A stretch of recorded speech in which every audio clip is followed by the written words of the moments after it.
Buenas tardes. Bienvenidos a todos los que están conectados a este cuarto encuentro de la Asociación Española de Normalización, AUNE. Doy la bienvenida tanto a aquellos que están con nosotros desde que comenzamos este ciclo de 6 encuentros hace ya tres semanas, como a aquellos que se incorporan a este por primera vez.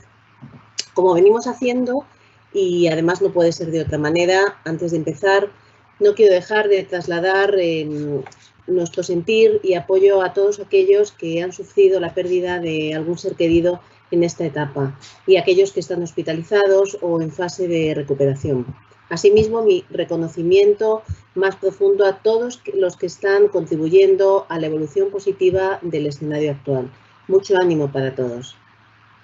Bien. Continúo con una brevísima presentación a modo de marco de las actuaciones y el rol de UNE, de la Asociación Española de Normalización. Somos el organismo español de normalización reconocido para estas actividades por el Ministerio de Industria. Somos asimismo el miembro español en los organismos europeos e internacionales de normalización. Funcionamos bajo el modelo asociativo, somos una asociación multisectorial, contando en nuestra masa asociativa con asociaciones y federaciones de representantes de la práctica totalidad del tejido industrial y empresarial español. Bueno, pues haciendo uso de nuestro rol y del papel que los estándares o las normas técnicas están jugando en el escenario actual, comenzamos hace 3 semanas el ciclo de 6 encuentros UNE, divididos en 3 bloques o áreas temáticas, por así decirlo, que entendíamos de especial interés en la situación que nos rodea. Y para esas temáticas teníamos ahora mismo posibilidad de contar con estándares o normas técnicas ya publicadas, que ya formaban parte tanto del catálogo de UNE, del catálogo nacional, como de los catálogos europeos o internacionales de normalización, de tal manera que puedan ser herramientas de apoyo para avanzar en los distintos aspectos sobre los que versan los encuentros. La semana pasada finalizó el primer bloque de 3 encuentros centrado en la contribución de las normas de gestión empresarial a los escenarios de crisis. Estuvimos hablando de enfoques y elementos a incluir en la gestión empresarial más tradicional, como puede ser la gestión de calidad o la gestión medioambiental, pues elementos tipo gestión de riesgos, continuidad de negocio o resiliencia organizacional y social. Al considerar que son elementos, como he dicho, sobre los que muy posiblemente evolucionará la gestión actual. Son ya requisitos que solicitan los inversores de las grandes compañías. El segundo bloque que comenzamos hoy pretende afrontar 2 de los grandes retos puestos sobre la mesa. Estos retos, que son retos para todas las organizaciones, aunque nos queremos focalizar en el sector industrial, no son nuevos, estaban ya antes de esta situación y de este escenario de crisis sanitario-económico, pero muy posiblemente esta situación ha puesto en manifiesto su necesidad. Me refiero a la digitalización y a la ciberseguridad. No las vamos a enfocar desde un punto técnico o tecnológico, sino desde un punto de vista de demanda sectorial, de necesidad sectorial. Bajo el título, entonces, de la importancia de la digitalización en la industria en el escenario actual, comienza este cuarto encuentro. En el programa de hoy contaremos a lo largo de la tarde con una triple visión. En primer lugar, intervendrá la Administración General del Estado.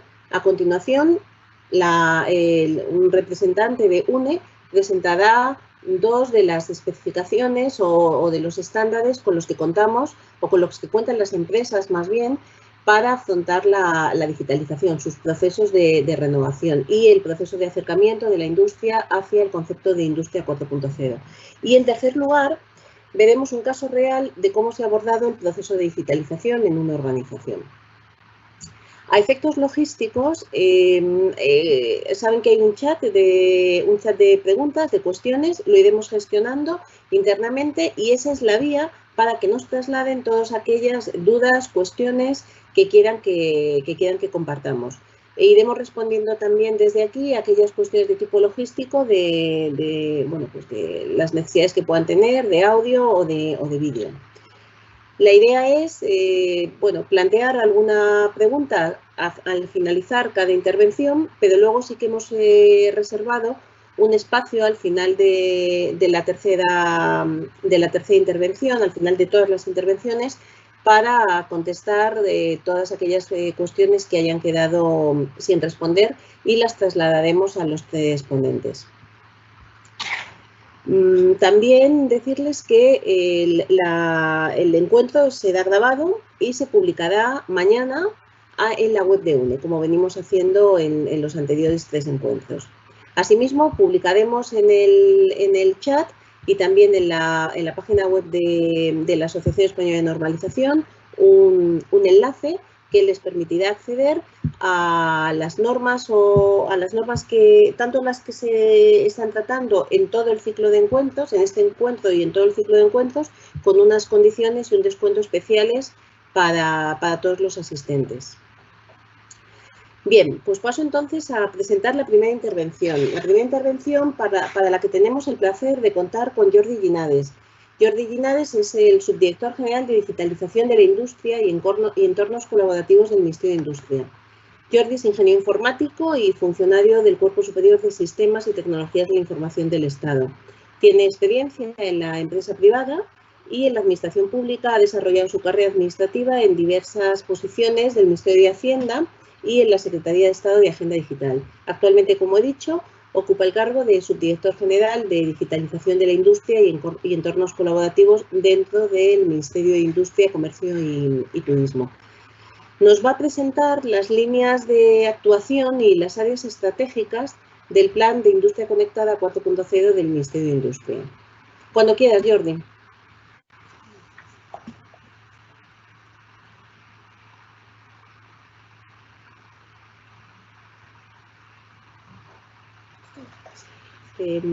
Jordi, perdón, que estaba en mute.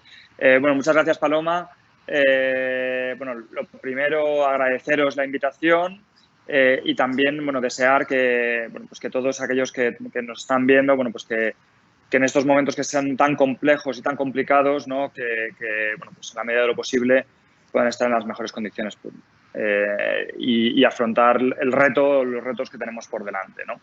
Uno de esos retos, evidentemente, es la industria y se ha puesto de relieve durante toda esta crisis y la industria ha recobrado la importancia o ha vuelto a estar en la agenda frente, bueno, nada más hay que ver las prioridades de von der Leyen en su discurso inaugural, ¿no? Y en sus directrices que fijó al principio cuando tomó posesión sobre cómo no solamente la digitalización y el cambio climático van a ser fundamentales, sino la industria como tal.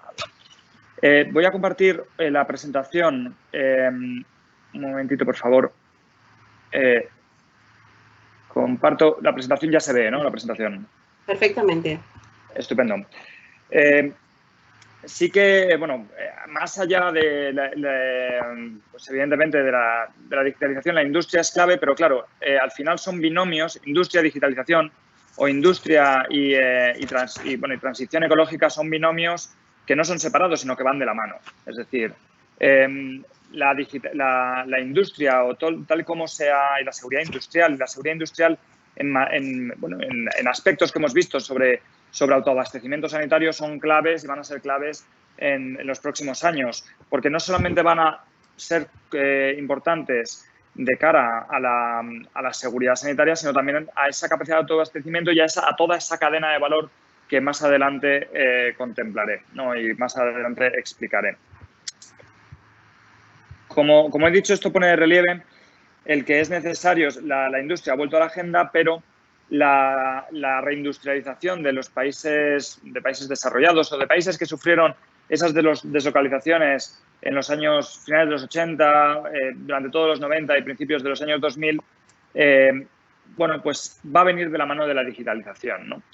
Es por ello que el modelo industrial, esta cuarta revolución industrial, tiene una serie de aspectos que lo hacen único, ¿no? Es decir, como se puede ver, ¿no?, en esta diapositiva, bueno, pues la innovación tiene que ser colaborativa. Es decir, ¿en qué consiste esa colaboración? Que las industrias como tal no son estancas, sino que requieren de cooperación entre diferentes actores, empresas, tanto actores privados como públicos, y es fundamental que la innovación de todos esos actores sea colaborativa, ¿no? Luego, los medios productivos tienen que estar conectados. Eso se ha visto sobre todo con el surgimiento de los primeros ERPs, o Enterprise Resource Planning, los softwares de gestión industrial o de gestión empresarial, como al principio eran softwares autónomos, pero luego esa conectividad ha sido lo que más valor añadido les ha supuesto, ¿no? Cadenas de suministro integradas, efectivamente, viene de esa parte relacionada con la innovación, pero relacionada también con esa conectividad. Y los canales de distribución y atención, evidentemente, han de ser digitales, ¿no? ¿Y para qué? Pues para potenciar esa eficacia, ese incremento de la eficacia, es decir, ser eficientes, ¿no? Sí que, bueno, pues por darle un marco, un contexto, aunque me gustaría focalizarme en las normas, bueno, pues al fin y al cabo el evento y lo importante aquí realmente es la elaboración de normas, ¿no?, a través de UNE.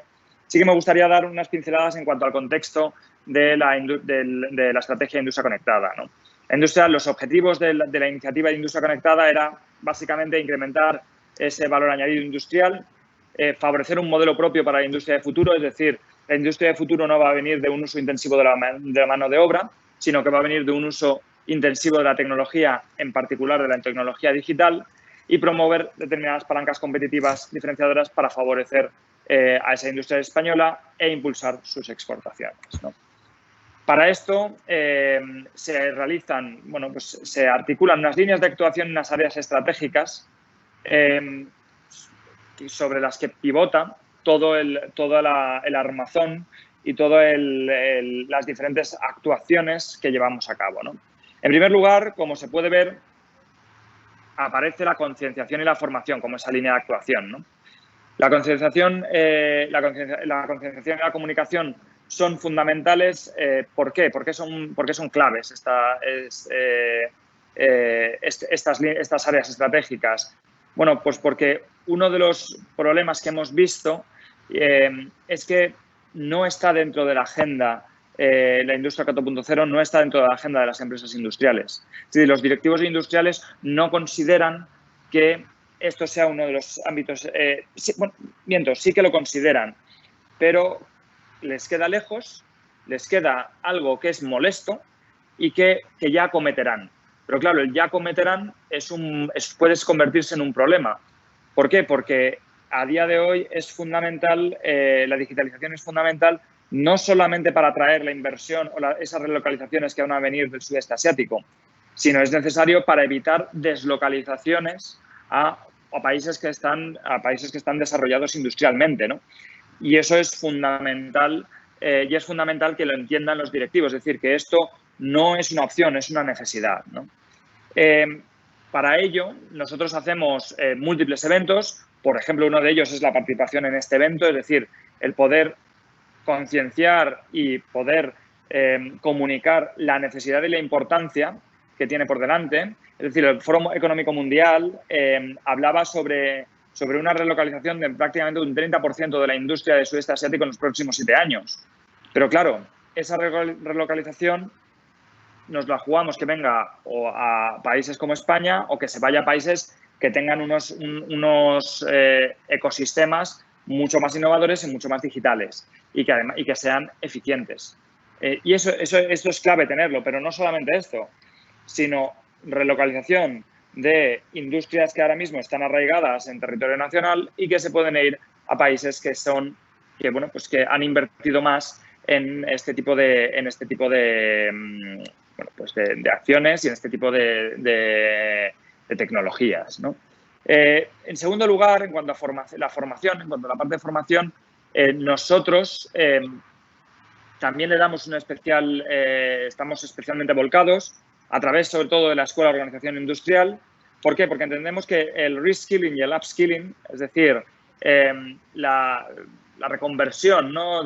Y luego y el incremento de las capacidades por parte de los trabajadores van a ser fundamentales. Es decir, las cadenas de producción no van a venir de la mano de trabajadores poco cualificados, sino más bien todo lo contrario. Van a venir de la mano de trabajadores altamente cualificados y con unos niveles de formativos muy altos. Es decir, las fábricas del futuro, y esto lo señalaba el semanario The Economist hace prácticamente 10 años, hablaba que las fábricas del futuro no van a ser llevadas por operarios, van a ser llevadas por ingenieros. ¿Por qué? Por el grado de automatización tan alto que van a tener, ¿no? Entonces, estos dos factores dentro de esta línea de actuación, tanto la concienciación como la formación, son claves, son una de las áreas estratégicas claves, ¿de acuerdo? Y bueno, antes de pasar al siguiente, a los entornos colaborativos, destacar el que también hacemos el Congreso de Industria Conectada, es nuestro evento fundamental de concienciación sobre las diferentes materias, sobre los diferentes programas que llevamos a cabo dentro de la administración pública y sobre las diferentes tendencias que vemos y que se están produciendo en diferentes entornos, ¿no? En segundo lugar, me gustaría bueno, pues, describir brevemente lo relativo a entornos colaborativos y plataformas, ¿no? Los entornos colaborativos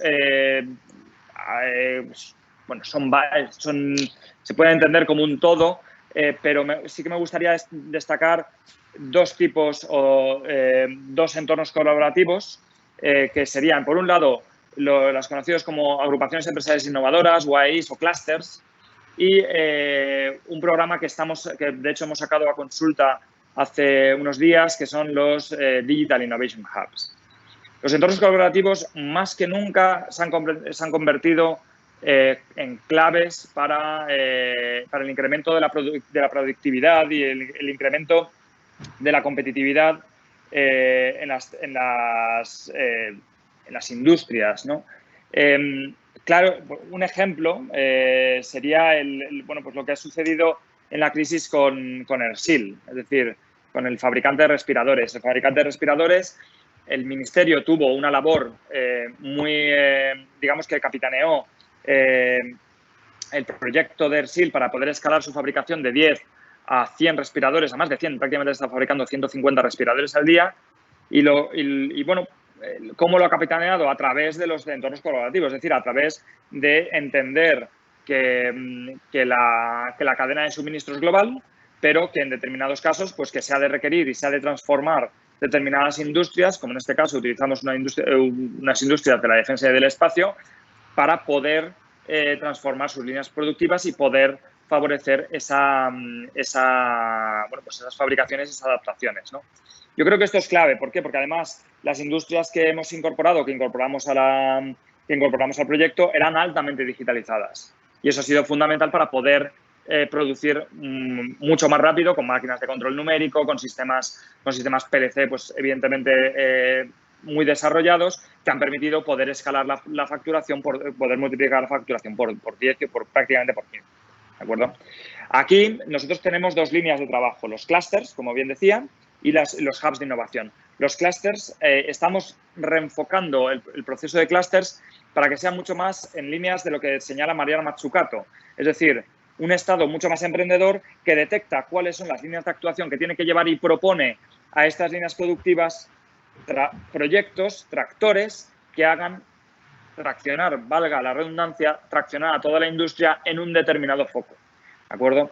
Y eso para nosotros creemos que es fundamental, porque nosotros sí que tenemos una visión poliédrica y transversal de qué es lo que está sucediendo y de cuáles son las industrias de futuro, y sobre qué el Estado tiene una capacidad de liderazgo superior en este sentido, porque conocemos cómo se está desarrollando el entorno, ¿no?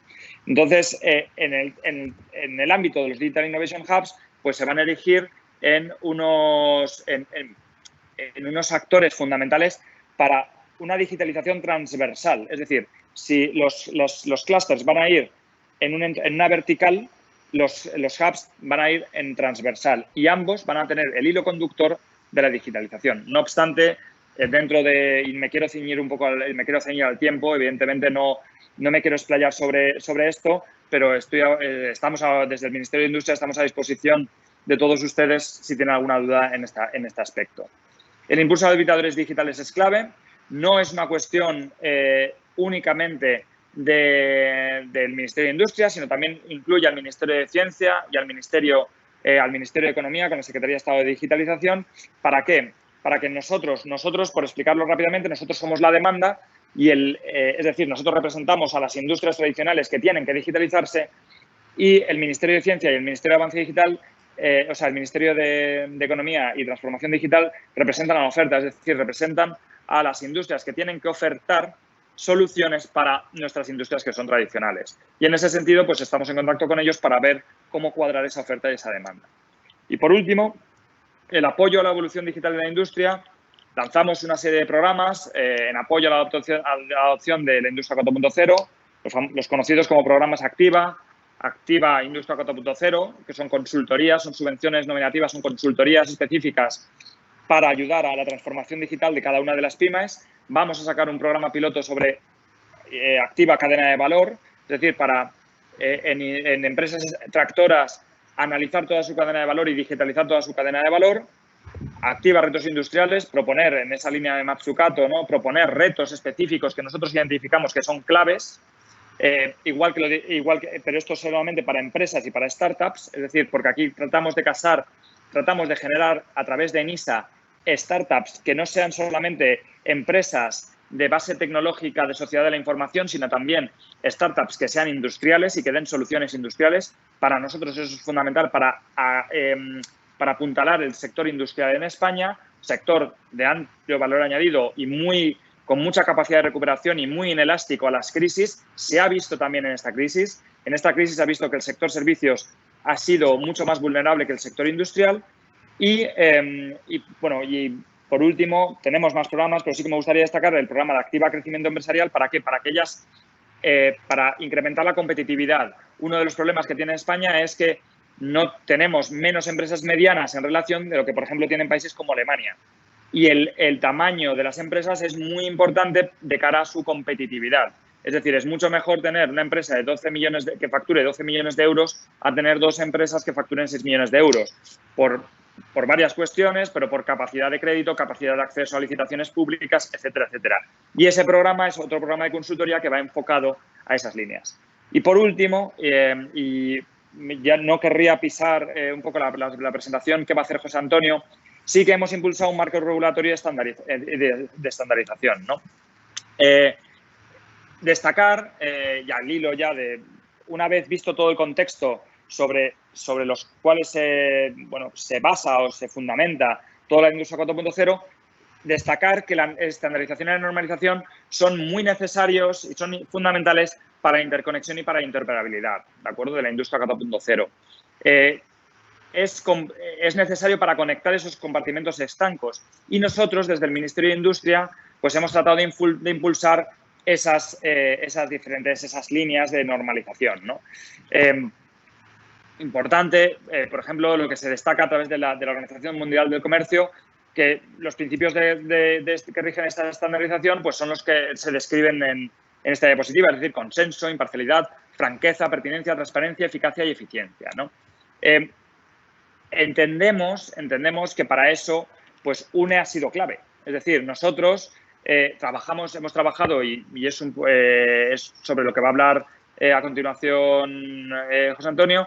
Hemos trabajado conjuntamente con UNE para que todas estas innovaciones más radicales que proporcionan solidez o que proporcionan estabilidad y seguridad en las inversiones y viabilidad y relevancia de mercado tengan un fundamento sólido de interconexión. Y para eso pues, hemos trabajado conjuntamente con UNE para poder sacar las normas relativas, las normas UNE 060 y 061, porque entendemos que son normas de sistemas de gestión de digitalización, unas relativas a los requisitos, la 060 relativas a los requisitos de digitalización y la segunda relativa a los criterios de evaluación de esos requisitos. Con lo cual, sin entrar en materia, vemos que estas normas y la adopción de estas normas por parte de las empresas es clave para incrementar esa competitividad, esa conectividad entre toda la cadena de valor, también conocer cuál es el estado de digitalización dentro de esas empresas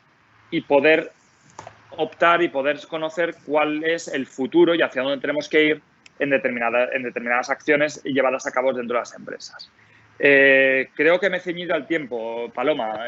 No sé si yo por mi parte ya he acabado. No quiero ser... sí que me gustaría que si cualquier duda, cualquier pregunta, pues estoy a vuestra disposición. He sido muy somero y he tratado de sintetizarlo al máximo.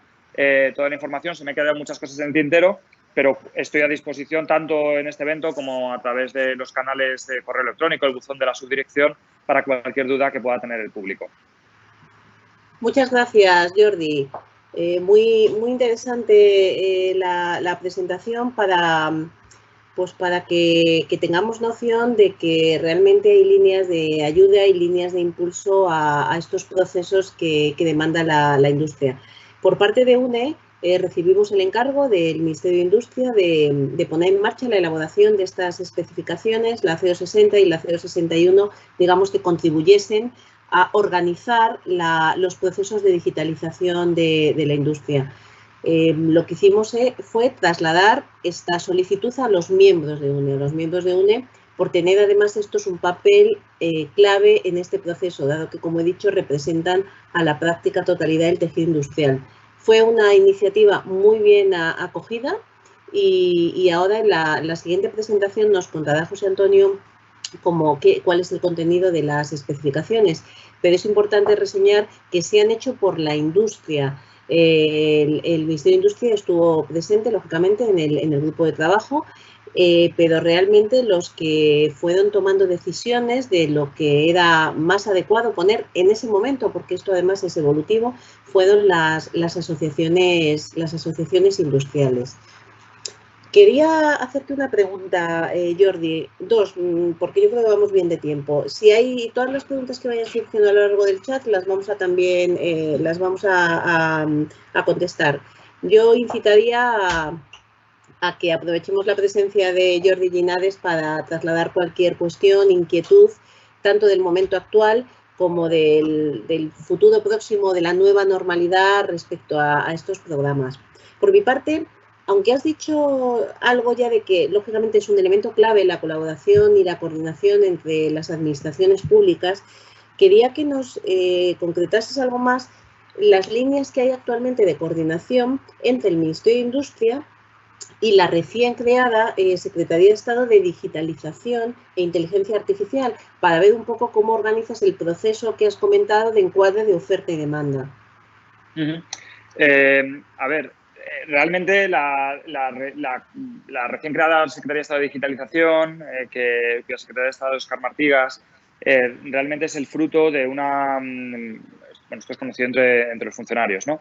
Pero que no es lo habitual conocerlo. Al final, todas las reestructuraciones ministeriales, al final los ministerios son cajas que se van moviendo y subdirecciones, unidades que se van moviendo de un sitio a otro. Generalmente son más secretarías de Estado. En el caso de la Secretaría de Estado de Digitalización, unió toda la parte de la Secretaría General de Administración Digital que se dedicaba a la compra pública de tecnología para el Estado, que se unió junto con una parte de la antigua Secretaría de Estado de Telecomunicaciones o Secretaría de Estado de Avance Digital, que era todo lo relativo a sociedad de información, con lo cual se elevaba a rango de Secretaría de Estado la parte de Administración Digital junto con la parte de Sociedad de la Información y se separaba y se mantenía en el rango a toda la parte de infraestructuras de telecomunicaciones, ¿no? Eso es la parte que lleva Roberto Sánchez, ¿no? Entonces, dentro de la parte de la parte de Sociedad de Información había todo lo relativo a los programas de habilitadores digitales. Eso era llevado por la Subdirección General de Fomento de Sociedad de Información, con los cuales, y también con la Subdirección General de Servicios de Sociedad de Información, con los cuales hemos tenido un trato muy fluido en cuanto a ellos. Lo que hacían eran programas específicos junto con Red.es. ¿Para qué? Para generar tecnología, es decir, para generar soluciones digitales que puedan ser adoptadas y adaptadas. Y en ese sentido nosotros tenemos una relación muy clara, es decir, yo de hecho venía de allí, es decir, qué es lo que ellos pueden ofertar que esos programas vayan dedicados a ofertas, es decir, a empresas tecnológicas que quieren desarrollar nuevos productos con unas TRLs medias, medias altas, es decir, en el ámbito entre el desarrollo y la innovación, entre la D y la I pequeña, y que puedan generar soluciones para que nosotros, dentro del ámbito de la I pequeña ya pura y dura, podamos ayudar a base de créditos o de subvenciones específicas en innovación, tal y como marca el reglamento de exención por categorías, para que no sea considerado como ayuda de Estado, podamos ayudar a que las empresas industriales adopten esas tecnologías, ¿no? Pero sí que me gustaría destacar que lo importante, lo último realmente para poder llevar a cabo esta modernización industrial, o incluso me atrevería a hablar de modernización empresarial, ya que también nosotros somos industria y pyme, ¿no? Lo último es la adopción de tecnología. Lo primero es saber hacia dónde se quiere ir. Primero, tener el objetivo claro, es decir, la misión, luego la visión de cómo se ha de hacer. Y para eso están los programas Activa, y esos programas son los que permiten saber cuál es el camino que se ha de seguir, o sea, dónde se quiere llegar, cuál es el camino que se ha de seguir, y una vez se quiere llegar a ese camino, o sea, se quiere llegar a ese objetivo, se va adoptando esa tecnología a través de las soluciones que puede plantear bien las ayudas a empresas tecnológicas puras por parte de Avance Digital, de la Secretaría de Estado de Digitalización, o por bien, por ejemplo, del Ministerio de Ciencia a través del CEDETI, que son ayudas con TRLs un poco más bajas, más enfocadas al desarrollo, ¿vale?, de producto. O sea, ese es un poco el paraguas. Es decir, nosotros somos un ministerio, como decía antes en la presentación, somos un ministerio de demanda, y ciencia y digitalización son ministerios de oferta. Además, más si cabe, ¿qué más hace digitalización que nosotros no hacemos? Evidentemente, ellos tienen toda la parte regulatoria. Toda la parte regulatoria en términos no de 5G, que solo lleva infraestructuras, sino de 5G o telecomunicaciones, banda ancha, etcétera, ¿no? Evidentemente, por ampliar, lo he reducido un poco, es más amplio, sino que además todo lo relativo a regulación, pues desde firma electrónica, pasando por la Directiva de Servicios de Sociedad de Información, de ciberseguridad, etcétera, etcétera. Es decir, normas que a nosotros nos afectan, pero que nosotros somos un actor más. Es decir, nosotros, digamos que podríamos ser una delegación sectorial y muy especializada en el ámbito de industria y pyme, frente a ellos que se dedican a hacer unas políticas más transversales. Digamos que para que pues el público lo entienda, esas vendrían a ser las diferencias, como por ejemplo agricultura tiene también su dirección específica de digitalización, ¿no?, en el ámbito de la agricultura, con los cuales además trabajamos conjuntamente también junto con la EOI, porque hay en los ministerios pues hay grises, ¿no? Y bueno, pues nosotros con la agricultura también tenemos grises, es decir, tenemos ámbitos en los cuales nos solapamos, por ejemplo, agroindustria, pero claro, agroindustria, si hablamos de la cadena de valor, nos vamos a agricultura, ¿no? Con energía, pues lo mismo, ¿no? Y tenemos clústeres que son de energéticos, en los cuales estamos tratando de modernizar y optimizar, ¿no? Sí, entendido, Jordi, sí. Yo creo que el concepto un poco de base es que la digitalización es transversal y hay diferentes agentes que intervienen en todo el proceso, unos al inicio de la cadena, otros al final y otros en medio como habilitadores. Mira, te traslado una cuestión que han preguntado que es muy concreta y es ¿cuándo se van a poner en marcha los programas como el Activa? Porque, bueno, se entiende que ha habido un parón por el escenario COVID, pero bueno, instan a que ya hay empresas que están, industrias que están esperando a lanzar la convocatoria para poder implantarlos. Pues estamos, el programa, por ejemplo, de Clusters, 8 millones de euros, se lanzó el viernes pasado, ¿vale? Y ese es un programa en el cual vamos a empezar a modificarlo, estamos en contacto con los clusters, porque vamos a nosotros tener un papel activo sobre determinados proyectos. Lo modificaremos también de cara al año que viene para que nosotros no solamente recibamos, bueno, pues proyectos de colaboración, sino ampliar el número de colaboración, incrementar el número de actores para poder incluir a toda una cadena de valor y aumentar también el calado de los proyectos para que sean proyectos de mucho más impacto, ¿no? En el caso de los de clusters, ¿no? En el caso de Activa y de todos los programas Activa Financiación, estamos a punto de sacarlos y pues mira, estamos pendientes de gestiones burocráticas conjuntas entre el Ministerio de Industria y el Ministerio de Hacienda, pero yo espero poder sacarlo a lo largo de junio. Básicamente, estamos ya en ello, tenemos prácticamente todo aprobado pero bueno, pues la burocracia es como es y tenemos que tener unas dotaciones económicas algo superiores este año y además esperamos poder hacer una financiación. Antes había una cofinanciación del 30% por parte de las empresas y ahora esperamos reducirlo a prácticamente, creo que eran 500 euros. Es decir, poder abaratarlo mucho para que no sea una excusa, ¿no?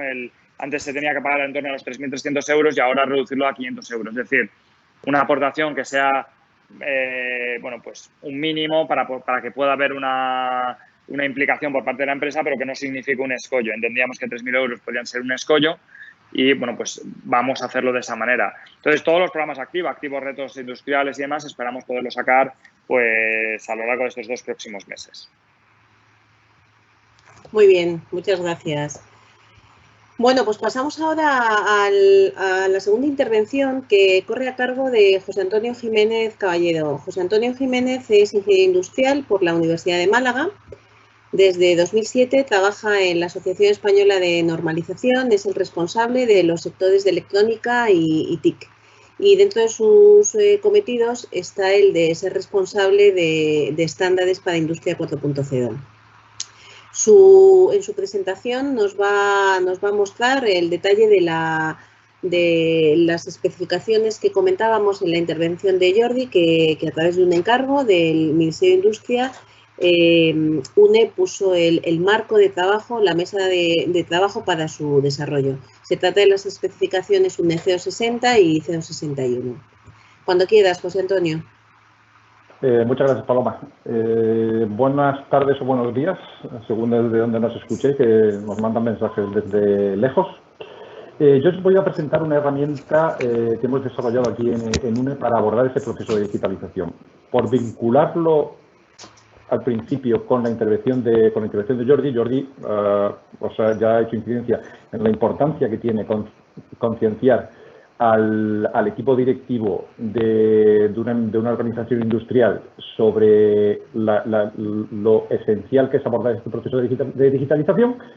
Y una vez concienciado, ahí surgen 2 preguntas. Es el qué hago y cómo lo hago.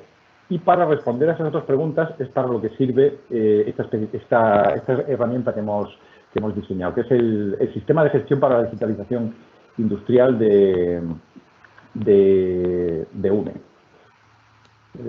Perdonad que he perdido la presentación.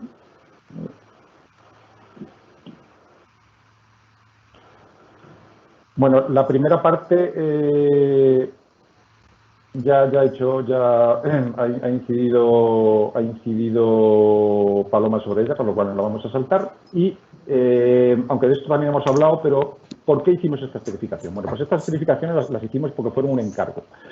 Un encargo del Ministerio de Industria, Comercio y Turismo. Jordi ha justificado sobradamente lo esencial que es la digitalización industrial para ellos, y nos solicitaron en un momento dado que diseñáramos una herramienta que sirviera para conceder una etiqueta de industria digital, para reconocer a aquellas organizaciones industriales que están comprometidas con la digitalización y que además lo estuvieran haciendo especialmente bien. Para diseñar la herramienta, ¿cómo lo hicimos? Pues como trabajamos nosotros en UNE, siempre es un entorno colaborativo. Creamos un grupo de trabajo compuesto por supuesto, el Mincotur como promotor de la iniciativa, nuestras asociaciones sectoriales que son miembros de UNE, porque nos representan a todo un sector y además porque incluso alguno de ellos ya tenía trabajo previo hecho en este campo y se podía aprovechar todo ese trabajo. Las grandes empresas TIC. ¿Por qué grandes empresas TIC? Porque van a ser los que van a proporcionar la infraestructura, las soluciones e incluso el asesoramiento a las empresas industriales. PYME, esencial las pymes, porque sabemos que una enorme parte del tejido industrial español son pymes, y con previsión de hacer algún tipo de evaluación, un organismo de evaluación de la conformidad, para darle una forma que fuera evaluable. Luego veremos cómo. Y de ese trabajo salieron 2 especificaciones. Una, la 0060, que es la que contiene una descripción de los requisitos, y la 0061, que es la que tiene ya el detalle concreto de cómo se evalúan esos requisitos y el marco temporal en el que se aplican. ¿Qué aspectos clave tuvimos en cuenta al empezar el trabajo? Uno es que están desarrolladas específicamente para el sector industrial. Todo está pensado específicamente para el sector industrial porque era el encargo que se nos realizó. No tiene limitación en cuanto a tamaño o sector de la industria. Es aplicable tanto a grandes compañías como a pyme. Pero, por lo que os he justificado antes, por lo esencial que es para España el tejido industrial pyme, cada requisito lo hemos pensado, luego veremos un ejemplo, para que sea aplicable lo más fácil posible para una pyme. Tercer punto, la facilidad de adopción. Queremos que sea lo menos disruptivo, al menos en la parte de gestión, con los procesos industriales. Entonces, eso lo abordamos utilizando la estructura de alto nivel de las normas de sistemas de gestión de ISO, porque sabemos que en España hay muchas empresas que utilizan sistemas de gestión de ISO, con lo cual la terminología y la estructura que le hemos dado al documento la van a entender fácil. Están centradas en el cliente digital, eso quedó clarísimo desde el principio. Aquí lo importante es el cliente, hay que redefinir el negocio para que el cliente sea lo esencial. Y hemos definido un concepto que es proceso clave de negocio, que está destinado a evitar inversiones innecesarias, al menos en una primera fase. ¿Qué tiene la especificación 0060? Bueno, pues lo que tiene es una descripción y una argumentación de cada requisito, ¿vale? Y es el objetivo, es aplicable a una industria de cualquier tamaño, una empresa industrial de cualquier tamaño y o actividad, ¿vale? El objetivo, al menos el objetivo final, es que la digitalización sea total. Pero, como sabemos que eso es un principio inicial, no es factible, hemos articulado unos mecanismos para al menos empezar por aquellos, es muy intuitivo, por aquellos procesos de los que más retorno se puede obtener la empresa, para evitar fundamentalmente esas inversiones innecesarias. Eso sí, los expertos, esos procesos clave de negocio pueden variar de un caso de aplicación a otro, de un sector industrial, de un tamaño de empresa, pueden variar, pero hay 4 que siempre, con alguna excepción que vamos a ver después, hay que digitalizar, porque los expertos del grupo consideraron que estos son esenciales. Son el diseño de los productos y servicios, la fabricación, la logística y distribución y la relación con el cliente. Algunos de estos ya estaban en la presentación de Jordi, si lo podéis recordar, ¿vale? En grosso modo, ¿qué capítulos tiene? Pues tiene un contexto de la industria digital. En principio, por los que conozcáis el sistema de gestión os sonarán muchos de estos apartados, porque son, ya os digo, los hemos hecho intencionadamente lo más parecido posible a la estructura de alto nivel de las normas de sistema de gestión de ISO. Pues lo primero es determinar lo que se quiere hacer, evidentemente. Eso sí, identificando al cliente. Otras partes interesadas también, pero siempre al cliente como el interlocutor esencial.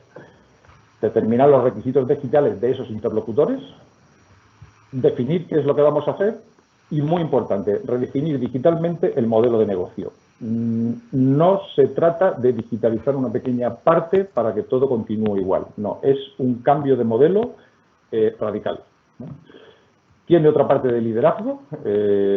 Evidentemente, todo este proceso hay que hacerlo con el compromiso de la alta dirección, que es la que tiene que establecer los objetivos digitales y la estrategia de la compañía.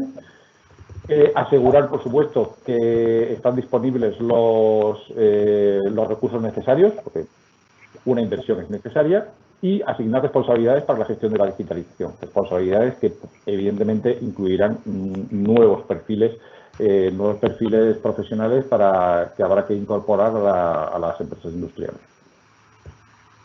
Tiene también una parte de planificación en la que hay que identificar, evaluar y priorizar las oportunidades. Es un mundo lleno de oportunidades. ¿Qué tipo de ahorro de costes voy a conseguir? ¿Qué nuevas líneas de negocio puedo abordar, centrándose fundamentalmente en la servitización, es decir, pasar del mundo de la fabricación pura a los servicios? Beneficios de poder hablar, de poder comunicarme con ese cliente que hasta ahora no podía porque la tecnología no lo permitía. Ahora yo sí que puedo comunicarme con ese cliente y puedo hacer algo con él.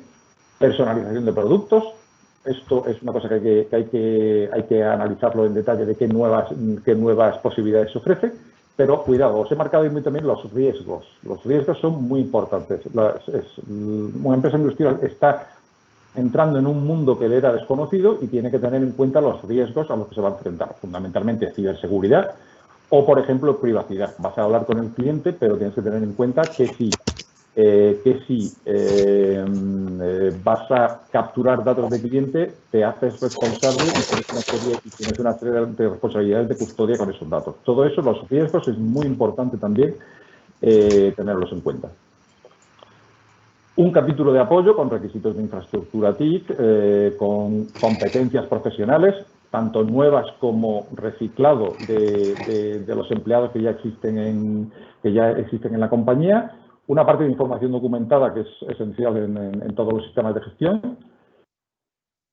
Otra parte de operación en la que ya se entra al detalle de los procesos que vamos a transformar, es decir, empezando fundamentalmente por aquellos que tienen un impacto significativo en los ingresos, en los costes o en la experiencia del cliente.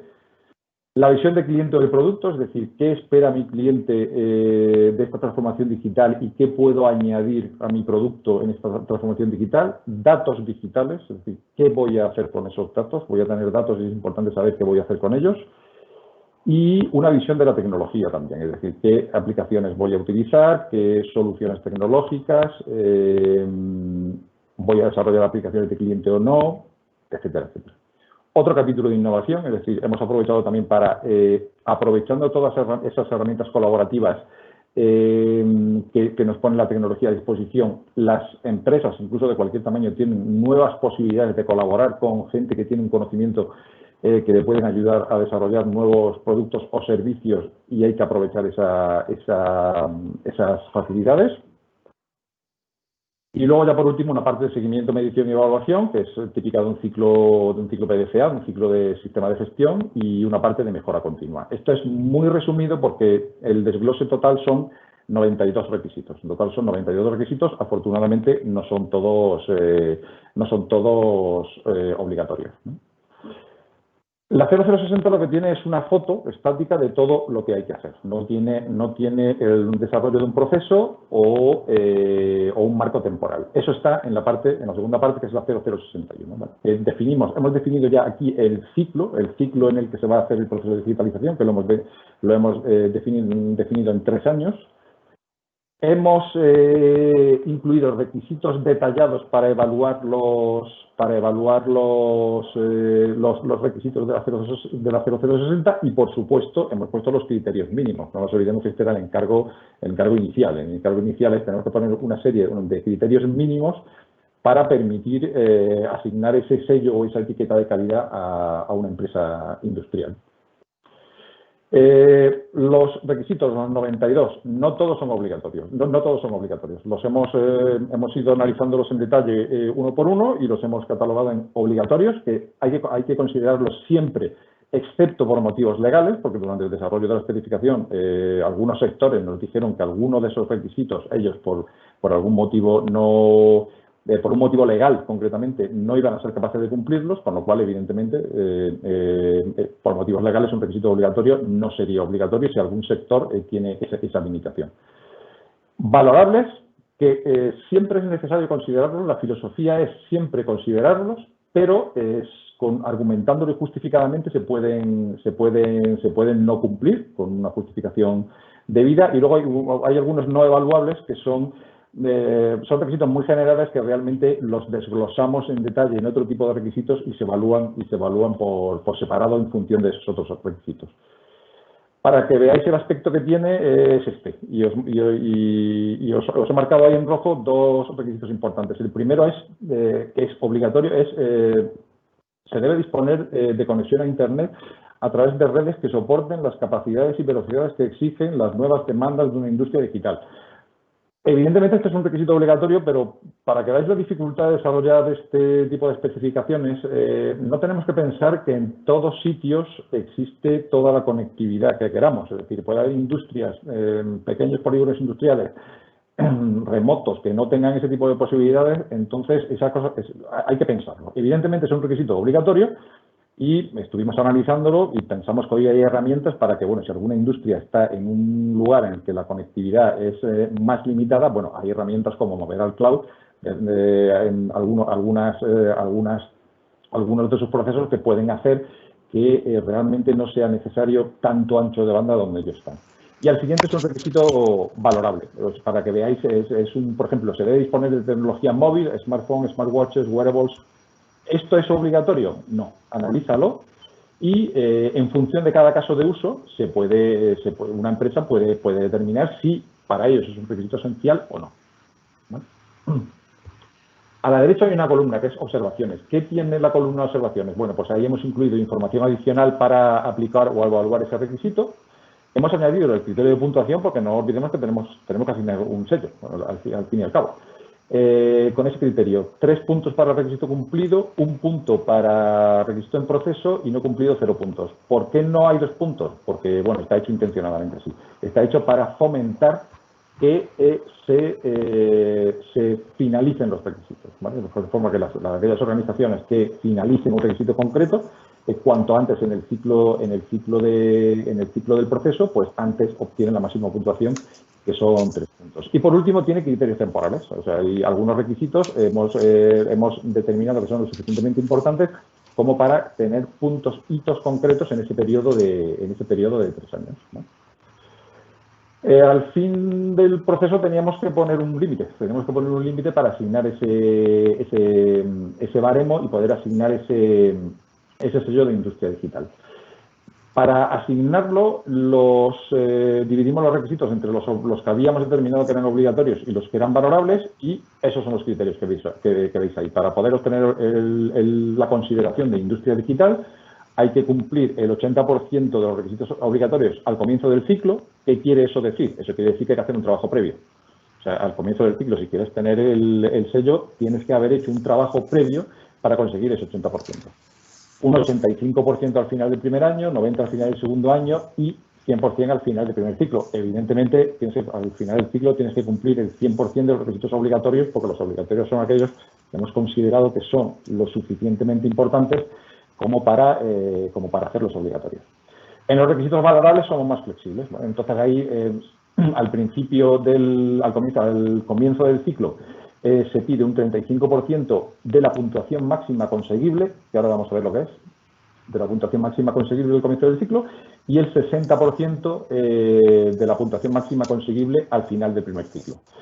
Y bueno, teníamos ese requisito de dar un sello, lo teníamos cumplido, pero a los expertos que formaban parte del grupo les pareció interesante, bueno, ¿por qué no dar un sello de excelencia para reconocer a aquellas empresas que lo hacen especialmente bien? Y definimos, lógicamente, unos requisitos más exigentes. La exigencia no puede venir de los requisitos obligatorios, porque esos son el 100% en ambos casos, pero tiene un requisito incrementado del 80% de la puntuación máxima conseguible al final del primer ciclo. ¿Qué es la puntuación máxima conseguible? Pues, por lo que os he ido explicando, en algunos casos hay un requisito obligatorio, se tiene que excluir por un motivo legal. Y eso es así, y sabemos que existe. Pero aquella empresa que no pueda cumplirlo, evidentemente, nunca podría alcanzar el máximo de la suma de toda la puntuación de los requisitos y la estaríamos penalizando injustamente, con lo cual eso habría que descontarlo, ¿no? Luego tenemos los requisitos valorables, que justificadamente y argumentándolo se pueden excluir, con lo cual no podemos pedir a una industria que aplique requisitos que objetivamente nos ha argumentado que para ella no le son útiles y tampoco la podemos penalizar por ello. En definitiva, ¿qué quiere decir esto? Que la puntuación máxima no es un valor absoluto, no es la suma de todos los requisitos. Depende del sector industrial o del caso de uso. Os he marcado ahí en grande, no del tamaño de la empresa. Es decir, no confundamos, las necesidades de digitalización no tienen, en principio, ninguna relación con el tamaño de la empresa. No confundamos esto. Puede haber una pyme que trabaje en un sector tremendamente tecnológico y que sus necesidades de digitalización sean enormes. Entonces, no se puede confundir con el tamaño de la empresa. Pero esa puntuación máxima no es una cifra absoluta. Entonces, realmente los porcentajes anteriores los calculamos sobre la puntuación máxima conseguible de ese caso de uso concreto. Esto hizo que al final la evaluación no es tan sencilla. Entonces, como evidentemente queremos que se aplique con facilidad, incluimos en las propias especificaciones llevan una hoja de cálculo que se puede ir cumplimentando quien está aplicando la especificación y que hace que sea fácil, te va dando haciendo los cálculos que tú vas introduciendo y que se puede y te va diciendo año a año la evolución que vas teniendo. Entonces, de forma que este algoritmo que elegimos para asignar el sello y ver la evolución, realmente lo hemos metido en una hoja de cálculo y no es necesario hacerlo a mano. Lo hicimos para un uso específico que es para lo que se nos encargó, pero tiene otros usos. Entonces, sencillamente, como guía para abordar el proceso de digitalización. Para alguien que tiene esa concienciación, un CEO o una pyme, y no sabe cómo hacerlo. Se enfrentan a un mundo en el que es totalmente desconocido para ellos y cualquier orientación les viene bien. Entonces, aquí le definimos un proceso ordenado a seguir. ¿Para qué puede servir también? Pues es una herramienta para que las grandes empresas promuevan la digitalización de sus proveedores. La competitividad de una gran empresa al final se va a ir traduciendo en su cadena de valor a la competitividad de sus proveedores. Y esa interacción tendrá que ser digital. Si esa gran empresa, ese que quiere tener ese efecto tractor, quiere de alguna manera que la transformación digital de sus proveedores se haga de una forma ordenada, pues puede solicitarles que se les haga, que lo hagan siguiendo esta herramienta que hemos diseñado nosotros. Y por último, la parte de evaluarla está preparada para que la pueda hacer un tercer organismo independiente, para que sea una autoevaluación, es decir, la parte de cómo se evalúa el cumplimiento, pues la tendrá que determinar quien solicite que se cumpla esa norma. Está preparada, como os he dicho antes, la hemos preparado siguiendo los mismos criterios de la estructura de alto nivel de ISO, para que sea fácil tanto de aplicar como de evaluar por los profesionales que se dedican a ello. Pues muchas gracias. Eso es todo por mi parte. Muchas gracias, José Antonio.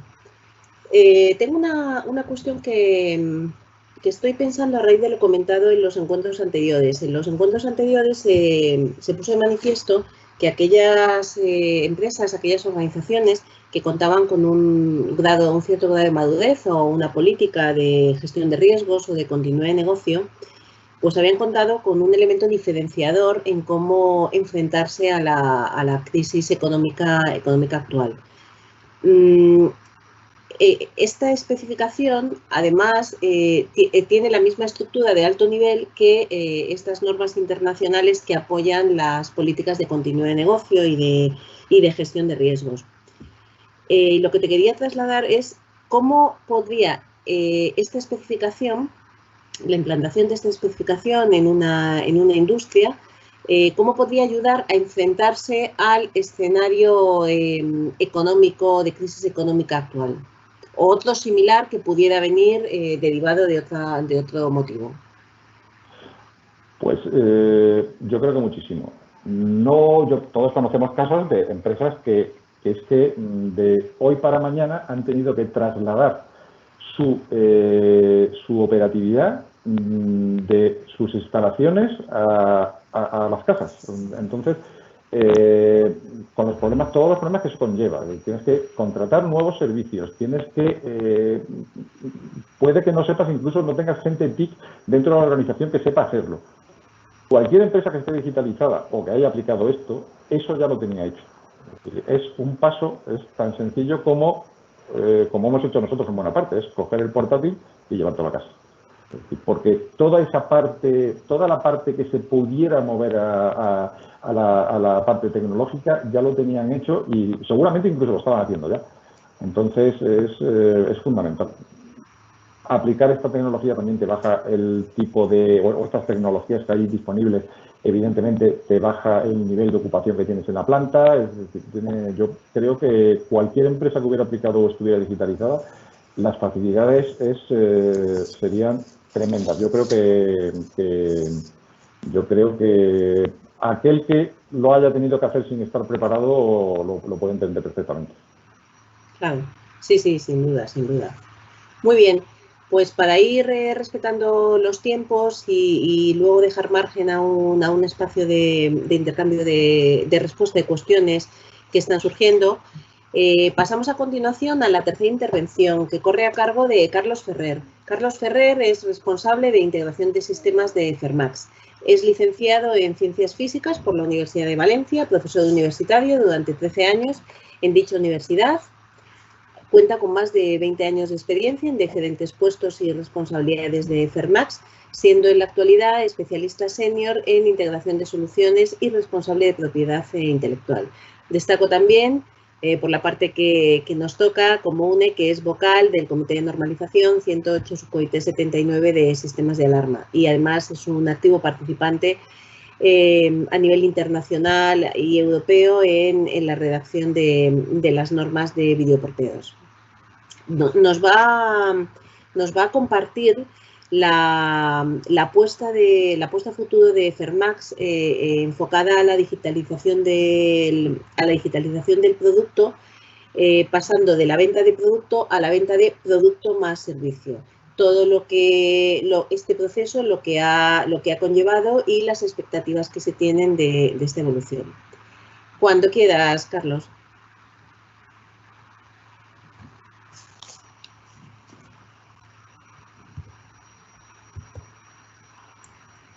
Hola, buenas tardes. Gracias, Paloma, por darnos esta oportunidad de compartir nuestra experiencia de digitalización con todos ustedes. Y, en primer lugar, me gustaría dar una pincelada de lo que es la empresa, cuál ha sido su trayectoria y qué es lo que nos ha movido a plantearnos el digitalizar el producto y llegar a ofrecer productos y servicios. Fermax es una pyme española que arrancó en 1949, como muchos de las pymes españolas, pues gracias al empuje, a la innovación de un pequeño profesional que se lanzó después de hacer un curso por correspondencia de electrónica, pues se montó su taller, empezó reparando radios y de ahí le surgió la brillante idea viendo una película americana, de fabricar un intercomunicador para las oficinas, pero con la innovación de que en el tiempo que no estaba en uso el intercomunicador, pues poder escuchar la radio, de manera que hiciera el trabajo mucho más agradable. Fue desarrollando varios modelos hasta que en 1963 se propuso la fabricación del primer portero electrónico nacional. Esto fue el arranque de lo que hoy es el grueso de negocio de Fermax, que todavía se dedica a esta actividad. Fue evolucionando el portero electrónico, introduciendo novedades. Una de ellas fue la incorporación del vídeo para ver a la persona que está llamando, vídeo color, sistemas digitales, etcétera, etcétera. Pero bueno, podemos decir que la empresa se sustenta todavía con este producto. Los pilares de Fermax se basan, por un lado, en la tecnología. Invierte un 5% de la facturación todos los años en seguir investigando, y esto nos ha ayudado a conseguir una posición dominante en el mercado. Hemos conseguido 26 patentes de invención, con lo cual demuestran que la empresa apuesta por la innovación, más de 40 modelos de utilidad y también más de 150 modelos industriales, que, como sabréis, los modelos industriales lo que reivindican es el diseño del producto, que es el otro pilar en el que se basa la estrategia de la empresa. Fermax se diferencia con respecto a su competencia precisamente en el diseño de sus productos. Y como ejemplo tenemos aquí una placa de calle que hoy por hoy se considera como parte del mobiliario urbano de las ciudades.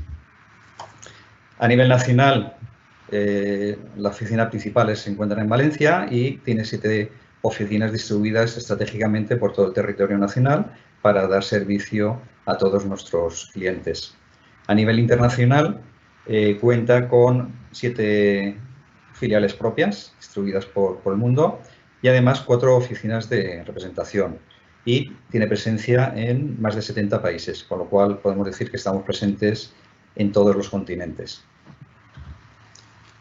El producto tradicional que hasta ahora hemos estado vendiendo y que confiamos seguir vendiendo durante muchos años es el videoportero, que se instala en los edificios.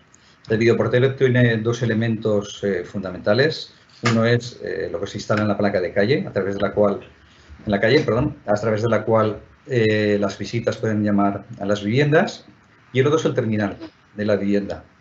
El terminal, pues hay diferentes modelos, es el más sencillo, que es el que llamamos telefonillo, que te permite hablar con la visita, y luego está el monitor de videoportero, que además te permite visualizar a la persona que está llamando para tener más seguridad. Y luego hay ciertos elementos de infraestructura en el edificio. El videoportero, por desgracia, pues tiene una funcionalidad muy limitada, que es recibir llamada de la calle y abrir la puerta. Y aunque hemos intentado ir introduciendo novedades, nuevas funcionalidades, pues estas realmente no se llegan a apreciar y a comercializar. Esto se ha venido manteniendo pues prácticamente durante los últimos 50 años. La poca evolución que se ha ido introduciendo, pues básicamente ha sido la de simplificar la instalación para que nuestros instaladores tengan más facilidad a la hora de instalar el sistema, recortando los tiempos, recortando los costes, reduciendo el número de hilos para ello. Y la otra innovación ha venido de la mano del diseño. Así que procuramos que cada X tiempo renovar la gama de producto estéticamente que tenemos. Este tipo de producto tiene, desde nuestro punto de vista, bastantes problemas. El primero de ellos es que no conocemos al cliente final. Por lo tanto, no tenemos feedback de lo que opina sobre el producto y, por tanto, no nos va a ayudar a poder mejorar el producto, ver qué funcionalidades le interesa o que le gustaría que tuviera el producto. Es decir, el sistema se instala y no tenemos feedback del mismo. Fermas fabrica el producto, lo distribuye a través de los almacenes de material eléctrico, el instalador va allí, lo instala en el edificio y ya no tenemos más información. Sí que tenemos cierta comunicación con el instalador, pero tampoco nos aporta excesiva información porque no es el usuario final. Puede tener algún comentario de este usuario, pero poco más. Otro problema que tenemos es que el usuario final no decide el terminal que quiere tener instalado en su vivienda. Lo normal es que cuando una persona compra una vivienda, pues encuentra ahí ya un equipo instalado y no tiene ningún poder de decisión. O si hay una remodelación de los equipos, una sustitución, porque ya están obsoletos, están anticuados, pues se decide una comunidad de vecinos, con lo cual normalmente la decisión de uno queda ahogada entre un mar de decisiones, con lo cual tampoco tiene ese poder de decisión. Otro problema que tenemos es que es una instalación aislada. Se mira desde la calle hacia el interior del edificio y no tenemos posibilidad de extraer esa información que hay dentro del edificio, por lo cual no nos va a permitir ayudar a mejorar el sistema. Cuando hay una anomalía, pues se llama al instalador, va ahí, lo resuelve, se desplaza y hasta que no vuelva a haber otra situación anómala, pues no vuelve a haber interacción con la instalación. Y otro problema que tenemos es que es un producto muy longevo. Normalmente las reposiciones se hacen cada 25 o 30 años, por desgracia, para nosotros. Con lo cual, se pueden llegar a quedar obsoletos los equipos sin darles opciones a mejorarlo con la periodicidad que nos gustaría a nosotros. Y, por último, la funcionalidad del equipo depende del terminal que tengas conectado. Y como el usuario final no va a decidir, pues se tiene que conformar con lo que le han instalado ahí. Viendo todo esto y viendo también las amenazas que vienen desde fuera, sobre todo del smartphone, que estamos viendo que está canibalizando muchos sectores. Por ejemplo, las cámaras fotográficas, ya creo que muy pocos de nosotros utilizamos cámaras fotográficas, a no ser que seamos unos profesionales para hacer las fotos que nos interesan. Yo no recuerdo la última vez que utilicé mi reproductor de Compact Disc o mi reproductor de MP3. Yo creo que lo tengo por ahí olvidado. Incluso en casa para oír música pues utilizo mi teléfono y lo conecto al equipo de música para escucharla. Por no decir cuánta gente utiliza el navegador en el coche. Incluso el navegador que viene de serie pues ya prácticamente no lo utilizamos porque el móvil nos da información en tiempo real del tráfico. Nos es mucho más útil esta información. Y ya con el COVID hemos visto que incluso ya no utilizamos dinero. Las autoridades sanitarias nos recomiendan que utilicemos la tarjeta o el móvil para para pagar. Con lo cual, el móvil entendemos que es una gran amenaza para nuestro sector. ¿Qué nos hemos planteado? ¿Cómo hemos enfocado la estrategia? Pues en el último plan estratégico decidimos que teníamos que dar un impulso al modelo de negocio y enfocarnos a la digitalización. ¿Cómo? Pues además de vender producto, porque tenemos una red de instaladores ahí que siguen queriendo comer del producto, vamos a ofrecer junto al producto servicios. Estos servicios van a ser opcionales. De entrada, el usuario final que no quiera disfrutar de ello, pues bueno, no se abona a los servicios. Algo parecido a lo que están haciendo pues, las grandes plataformas de vídeo en streaming, como puede ser Netflix, en el cual tú tienes diferentes planes de suscripción y te abonas al que te interesa, o Spotify, tienes varios modelos. Estamos viendo que este tipo de servicio a la carta se está imponiendo y la idea nuestra es ofrecer distintos servicios para que el usuario final pueda escoger. Aquí sí que va a poder escoger la funcionalidad que más le interesa. La manera de acceder a los servicios, pues nos vamos a apoyar en ese elemento que inicialmente pensamos puede ser un gran enemigo, pues bueno, nos vamos a apoyar en él, en el smartphone, para que nos ayude a proporcionar estos servicios y también a través de los terminales de la vivienda, ¿por qué no? Queremos que estos servicios también nos proporcionen feedback, información del uso que se hace de nuestros sistemas, de nuestros equipos. Esta información nos va a ayudar a mejorarlos. Y estos servicios no es necesario tenerlos de entrada.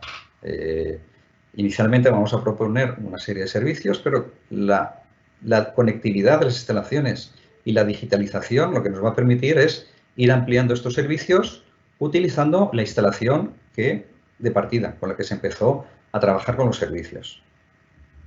Por tanto, para la empresa es un cambio de paradigma. Vamos a pasar de tener clientes profesionales, es decir, pasamos del B2B a tratar con el cliente final. Vamos a entrar en un escenario de B2C.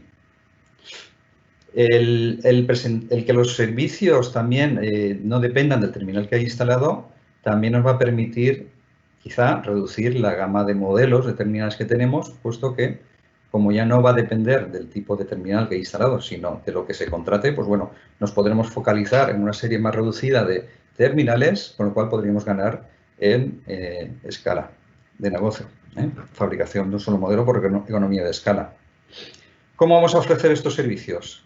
En primer lugar, como ya he comentado, a través de la digitalización del producto y por medio de una plataforma que es donde estará el repositorio de servicios al cual va a poder acceder los clientes. La primera piedra que pusimos para poder desarrollar este nuevo modelo de negocio fue diseñar un nuevo sistema de videoportero, el cual llamamos Duos.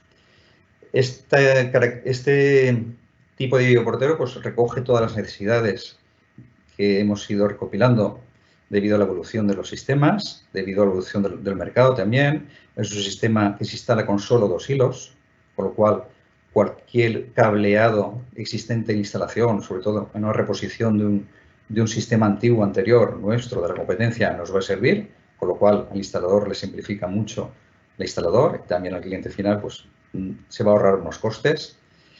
Y es muy sencillo de instalar, es un sistema escalable, pero lo más importante de este sistema es que toda la información que viaja por esos 2 hilos es totalmente digital. Esto es una diferencia con respecto a nuestra competencia, en el cual los sistemas estos de instalación simplificada de 2 hilos pues todavía siguen utilizando técnicas analógicas de transmisión de datos. Nosotros, al tratar toda la información de manera digital, podemos transmitir no solo información propia del videoportero, sino información que nos permita transmitir los servicios hasta las viviendas. Por tanto, hemos dado un paso para poder afrontar el reto de proporcionar los servicios. Empezamos con la digitalización de esta manera. En la fase inicial que hemos comenzado, que ya hemos abordado, como he comentado antes, nos hemos aliado con el smartphone. Si no puedes con el enemigo, únete a él. Y a través de unas apps vamos a proporcionar los primeros servicios. Otro elemento que vamos a tener en el edificio es el monitor conectado, es decir, un terminal con una particularidad especial, y es que ese terminal se va a conectar al router de la vivienda a través de Wi-Fi y a través de Internet se va a conectar a nuestra plataforma. Y el primer servicio que vamos a proporcionar es el siguiente. Un momento, porque creo que me he dejado, no he conectado el audio, un segundín.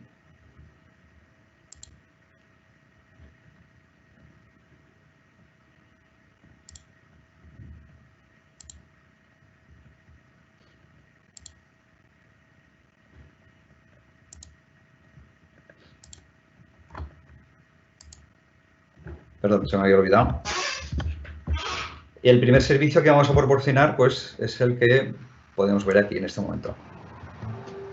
Fermax te presenta sus nuevos monitores Veo Wi-Fi Duox y Veo XS Wi-Fi Duox, que al estar conectados a Internet permiten cosas tan interesantes como contestar al videoportero desde el móvil. Y así tu casa nunca parecerá que está vacía. Claro. Y también vas a poder abrir la puerta a distancia, que viene genial para que el mensajero pueda entregar ese paquete. Para que no tengas que cargar con las llaves si sales a correr.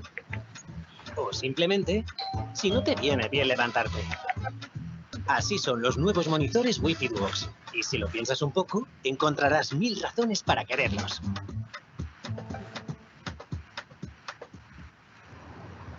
Pues bueno, este es el primer servicio que vamos a proporcionar. El desvío de la llamada desde la placa de calle al terminal móvil que lleva cada usuario consigo. ¿Qué ofrecemos al cliente final? Pues, por un lado, ubicuidad, va a recibir la llamada allá donde se encuentre.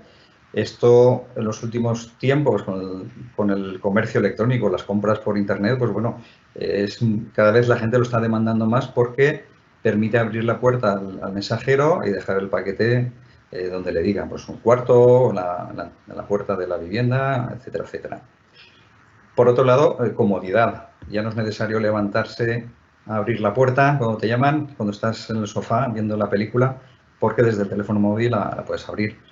Y también otra funcionalidad es pues, abrir la puerta cuando queremos entrar en el edificio. Nuestro primer sistema de conectividad fue en Duox, que es el sistema totalmente digital, pero bueno, también pensamos que otros sistemas de Ferma se podían beneficiar de este primer servicio. Y aquí tenemos, por ejemplo, el sistema MIP, que es un sistema de grandes prestaciones totalmente digital mediante tecnología IP, que se vende principalmente pues, en Asia y en América por sus características, su capacidad de integración con otros sistemas. En viviendas unifamiliares, el Wi-Fi. Y luego, en todos los sistemas que ya tenemos instalados, ¿por qué no ofrecer este servicio a nuestros clientes a través de Whitebox, que es una pequeña cajita que se conecta al lado del terminal de la vivienda y que te ofrece el desvío de la llamada? Por tanto, los servicios que vamos a poder ofrecer a futuro los vamos a ver ya en una segunda fase, que ya hemos iniciado el desarrollo, no están completados, porque este proceso va a llevar bastante más tiempo, pero sí que la estrategia que vamos a seguir es, en lugar de hacer la conectividad a través de los terminales de la vivienda, la vamos a hacer a través de la placa de calle. Va a ser una placa de calle con conectividad a Internet, de manera que, independientemente del terminal que se tenga en la vivienda, ya sea desde el más sencillo, un telefonillo, hasta el más complejo, un monitor con grandes prestaciones, pues vamos a poder ofrecer los servicios. ¿Por qué? Porque la conectividad de placa de calle lo va a poder permitir. Conectamos la placa de calle a nuestra plataforma, que denominamos Blue, y en esta plataforma la placa de calle nos va a hacer un inventario de todos los elementos que tiene instalada cada instalación, lo que llamamos un gemelo digital. Es decir, tenemos una réplica de todas las instalaciones Fermax con todos los elementos que hay en ella, y esta plataforma ya está preparada para que los usuarios puedan suscribirse en el futuro, si ellos lo desean, lógicamente. A través de esta modelo de conectividad, los primeros servicios que vamos a proporcionar, lógicamente, son también el desvío de llamada que hemos visto antes, pero vuelvo a repetir, desde la placa de calle, no necesitas un terminal especial. Y otro es el llavero electrónico, que es abrir la puerta desde cuando entras al edificio, pues con la aplicación. Esto últimamente, con el tema del COVID, pues también hemos visto que hay una cierta demanda para evitar que la gente tenga que sacar la llave, tocar la cerradura, y es muy cómodo para los usuarios. Pero estamos pensando también en futuros servicios que puede proporcionar la nube. Por ejemplo, grabación de fotos de las visitas o de vídeos, siempre y cuando se permita por la Ley de Protección de Datos. Reconocimiento facial de los usuarios para que se les abra la puerta automáticamente, y un largo etcétera que de momento tenemos en mente, y algunos ni se nos ocurren ahora, pero que seguro que vamos a proporcionar en gran medida. Pero también se nos abren otros servicios a otros actores. El primero de ellos es, bueno, hemos visto para el usuario final, a través de las apps. Otro es Fermas. Fermas también es parte interesada de tener unos servicios. El primero de ellos va a ser información de las instalaciones. Vamos a poder recopilar información de uso siempre de manera anónima, de manera agregada, y que nos dará información de, por ejemplo, qué funcionalidades se emplean más, cuáles no se emplean. Esto nos va a permitir mejorar el producto, hacer más énfasis en aquello que se utiliza más. Nos va a permitir, pues, poner más énfasis también en la validación del producto, es decir, aquellas funcionalidades que más se emplean, pues vamos a testearlo con más intensidad para que eso, asegurar que no va a fallar nunca. Nos va a permitir también reducir costes en aquellos elementos que realmente no requieren de una gran calidad. Por poner un ejemplo, los pulsadores de la llamada de las placas de calle están diseñados para aguantar una vida de 100.000 llamadas. Haciendo números, pues salen unos 270 años si se hace una pulsación diaria. Claro, esto está totalmente desacompensado. Aquí podríamos reducir igual en calidad y llegar a una cantidad un poco inferior o bastante inferior. También nos va a permitir, pues, hacer una detección preventiva de averías en instalación. Si vemos que alguna parte de instalación está empezando a fallar, podemos anticiparnos al cliente final, avisar a un instalador para que vaya ahí a arreglarlo antes de que sea realmente un problema para la instalación. Otro tema importante es el poder actualizar los equipos en remoto. Los equipos están preparados para actualizar el firmware, y si en un momento dado se detecta alguna anomalía, algún fallo en el firmware, pues de manera remota podemos actualizarlos de manera que solventamos este problema. O, ya que pensando en la seguridad, que hemos hecho en las intervenciones anteriores mucho hincapié de que un tema muy importante en la seguridad es la digitalización es la seguridad, el poder sacar nuevas versiones que hagan frente a posibles ataques desde el exterior de la instalación. Y otro motivo de poder actualizar el firmware es el poder prestar nuevos servicios a futuro, dejar los equipos preparados para coger estos servicios cuando se vayan desplegando. Otro actor en este entorno, en este ecosistema, es el administrador del edificio. Le vamos a poder dar la opción de poder dar altas y bajas de usuarios, por ejemplo, para el control de acceso al edificio. Cuando un nuevo residente se instala, pues el administrador, sin tener que desplazarse, le puede acreditar en nuestro sistema para abrir la puerta mediante un código, mediante la aplicación, etcétera. Cambiar la información que aparece en el display con el nombre de los residentes y, ¿por qué no?, poder enviar mensajes desde su oficina a los terminales con vídeo de, pues, próximas reuniones, de que se vayan a efectuar en la comunidad. Y también tenemos en mente incluso el poder realizar votaciones y ahorrarnos esas juntas de vecinos tan divertidas a los que solemos asistir, al menos una vez al año. Otro actor en este ecosistema es el instalador. El instalador, además de seguir instalando el producto como parte principal, le vamos a abrir un abanico de posibilidades mediante la conectividad de las instalaciones. Por ejemplo, poder monitorizar en remoto las instalaciones. Si le llama a un usuario porque tiene un problema, poder verificar si realmente es un problema o no lo es y evitar esos desplazamientos que en las grandes ciudades hemos visto que consumen mucho tiempo, y el tiempo es dinero. Hacer configuraciones en remoto sin tener que desplazarse, hacer diagnósticos y cuando hay una avería, pues ver realmente de qué avería se trata. Como tenemos un gemelo digital que nos indica en una vivienda qué terminal está instalado, tenemos un inventario de esos terminales, pues llevarse el repuesto adecuado para solventar esa avería, con lo cual le va a ahorrar desplazamientos y tiempo. Y luego se nos han ocurrido una serie de servicios a terceros.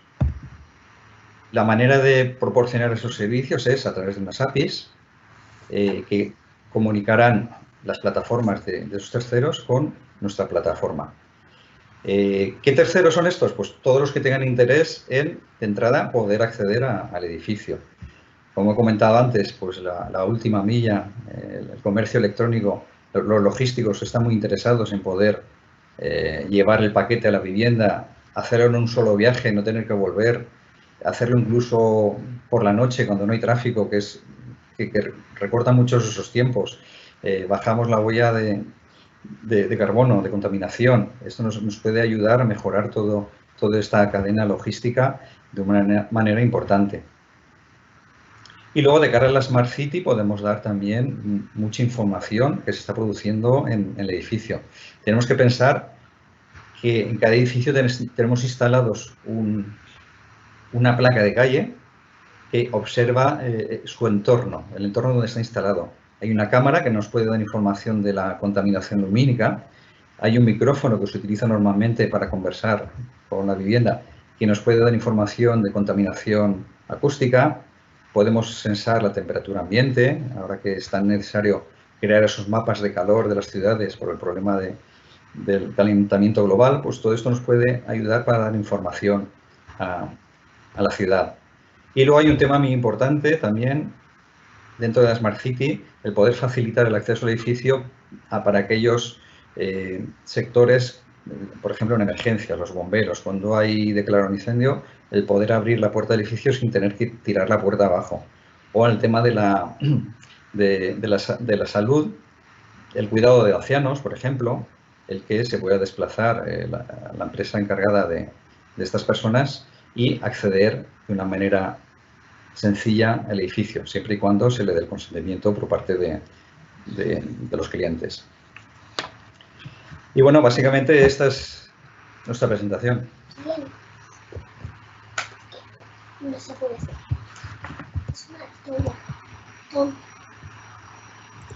Muy bien, Carlos. Muchas gracias. Con lo que has comentado de el paradigma del cambio de producto a servicio, bueno, más o menos nos has contado cómo ha sido el proceso y cómo ha ido cambiando un poco pues, el modelo de negocio. Pero entiendo que esto ha supuesto cambios profundos en lo que es la empresa para adaptarse al nuevo modelo de negocio, es decir, hacia adentro. ¿Nos puedes comentar alguna cuestión que consideres relevante o ejemplar a la hora de que cualquier entidad quiera bueno, pues replicar este cambio de producto a producto más servicio? Sí, sí. Bueno, lo más importante es que la dirección esté totalmente decidida a dar ese paso y apueste firmemente por él. Y luego, pues, contagiar a la organización, todos los departamentos, del nuevo vocabulario, el nuevo, ya no producto, lo que se va a comercializar en un futuro y conozca muy bien, se embeba de esa nueva lenguaje, de esas nuevas prestaciones del producto, de sus nuevas funcionalidades que la empresa va a ofrecer a sus clientes. En este sentido, hemos organizado sesiones informativas en todos los departamentos para darles a conocer cuál es el nuevo enfoque, la nueva estrategia, para que vayan familiarizándose con esta terminología, con estos servicios. Y hemos reforzado pues, aquellos departamentos que más van a intervenir en esta transformación. Empezando por el departamento donde yo me encuentro ahora, se ha creado un nuevo departamento de estrategia de producto, se ha nombrado un nuevo Product Manager, el Product Manager de IoT, que es el encargado de tirar adelante de esta estrategia. En I+D, por ejemplo, se ha contratado gente capacitada para poder desarrollar, gente con estas habilidades para poder desarrollar los servicios que nos hacen falta ahora. Otro departamento que se ha reforzado mucho es el departamento de sistemas. Ha pasado de tener 3 personas a tener 9 ahora. Dentro de este departamento, lógicamente, como se va a encargar de las plataformas, ya no solo hablo de una plataforma, sino de 3, porque separamos muy bien lo que es el desarrollo del producto, del servicio, con una plataforma interna. Es decir, los experimentos los hacemos dentro de casa. Otra plataforma que es la de producción, donde los equipos que se van fabricando se van registrando y se van probando en esta segunda plataforma. Y luego la plataforma que llamamos de Stage, que ya es la de producto final, la que ofrecemos a los clientes, que es donde los terminales y los equipos que están instalados se van a ir conectando. De manera que aislamos muy bien lo que tiene que hacer cada departamento. Esto requiere un esfuerzo importante por parte de nuestro departamento de sistemas, y ya no solo nuestro departamento, sino con colaboradores externos que tienen las habilidades, las aptitudes que nosotros, pues lógicamente, como PYME no llegamos a tener. Otro factor importante para que crezca el departamento de sistemas es el de tratamiento de los datos que hemos comentado antes. Hemos contratado a una persona especializada en data mining que sepa cómo sacar los datos y sepa cómo manejarlos, analizarlos y extraer conclusiones. Y luego una herramienta que creemos que es imprescindible, que es la supervisión de las instalaciones. Tenemos que asegurar que los servicios no pueden fallar nunca, si no sería una catástrofe. Tenemos muy controlado el producto y sabemos cómo fabricarlos para que no falle, pero ahora nos falta ver esos servicios que ponemos a disposición de los clientes que tienen que funcionar sin ningún problema. Supervisamos continuamente las plataformas, todos los servicios, para que si en caso de que ocurra algo, poder actuar de una manera inmediata. En producción también, hasta ahora fabricamos un producto más o menos sencillo, pero ahora tienen que fabricar un producto conectado. Aquí hemos hecho mucho hincapié en la seguridad, pues en cuanto se conectan los equipos a una base de datos, tenemos que impedir que alguien externo a la organización pueda acceder a esa base de datos y nos haga un roto. Es muy importante. En nuestro departamento de asistencia postventa hemos dado otro enfoque. Hasta ahora tratábamos solo con profesionales, eran instaladores, nos consultaban dudas, pero ahora tenemos una avalancha de consultas de clientes finales, con lo cual nuestro departamento se ha tenido que enfocar a ese nuevo cliente, que es mucho más masivo que los clientes instaladores. Y también nos llega información por otros canales, no solo correo electrónico, llamadas telefónicas. Ahora en los markets donde publicamos las aplicaciones, pues tenemos continuamente consultas, opiniones que tenemos que ir visualizando y dando contestación. Y el departamento de facturación también tiene que tratar con un nuevo cliente, como hemos visto antes. Hay que ir facturando los servicios a esos clientes finales y proveer de las herramientas adecuadas para poderlo hacer.